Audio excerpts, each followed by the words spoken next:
Wrapper വേടനെതിരായ ബലാത്സംഗ കേസിൽ വേടന്റെ തൃശൂരിലെ വീട്ടിൽ പരിശോധന നടത്തി പോലീസ്. വേടന്റെ മൊബൈൽ ഫോൺ കസ്റ്റഡിയിലെടുത്തു. ഇന്നലെയാണ് തൃക്കാക്കര പോലീസ് വേടന്റെ വീട്ടിൽ പരിശോധന നടത്തിയത്. വേടന്റെ മുൻകൂർ ജാമ്യാപേക്ഷ പരിഗണിക്കുന്നത് ഹൈക്കോടതി ഈ മാസം 18 മാറ്റിയിരുന്നു. യുവ ഡോക്ടറുടെ പരാതിയിലാണ് വേടനെതിരെ തൃക്കാക്കര പോലീസ് കേസെടുത്തത്. വിവാഹ വാഗ്ദാനം നൽകി പീഡിപ്പിച്ചുവെന്ന പരാതിയിലാണ് കേസെടുത്തിരിക്കുന്നത്. 2021 ഓഗസ്റ്റ് മുതൽ 2023 മാർച്ച് വരെ വിവിധ സ്ഥലങ്ങളിൽ വെച്ച് പീഡിപ്പിച്ചുവെന്നാണ് യുവതിയുടെ പരാതി.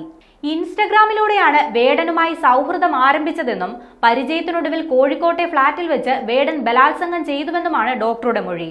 വിവാഹം കഴിക്കാമെന്ന് വാഗ്ദാനം ചെയ്ത് പിന്നീട് പലയിടത്തു വെച്ചും വേടൻ പീഡിപ്പിച്ചുവെന്നും യുവതി മൊഴി നൽകിയിട്ടുണ്ട്. പിന്നാലെ 2023 വേടൻ തന്നെ ഒഴിവാക്കിയതെന്നും ഡോക്ടർ പറയുന്നു. ടോക്സിക്കാണ്, സ്വാർത്ഥയാണ് എന്നതുൾപ്പെടെ ആരോപിച്ചാണ് തന്നെ വേടൻ ഒഴിവാക്കിയതെന്നാണ് ഡോക്ടർ പോലീസിന് മൊഴി നൽകിയിട്ടുള്ളത്.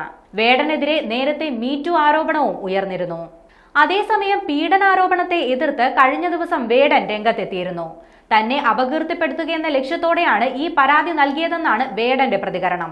നിയമപരമായി മുന്നോട്ടു പോകുമെന്നും വേടൻ പ്രതികരിച്ചു. ഇതിന് പിന്നാലെയാണ് വേടൻ ഹൈക്കോടതിയിൽ ജാമ്യാപേക്ഷ സമർപ്പിച്ചത്.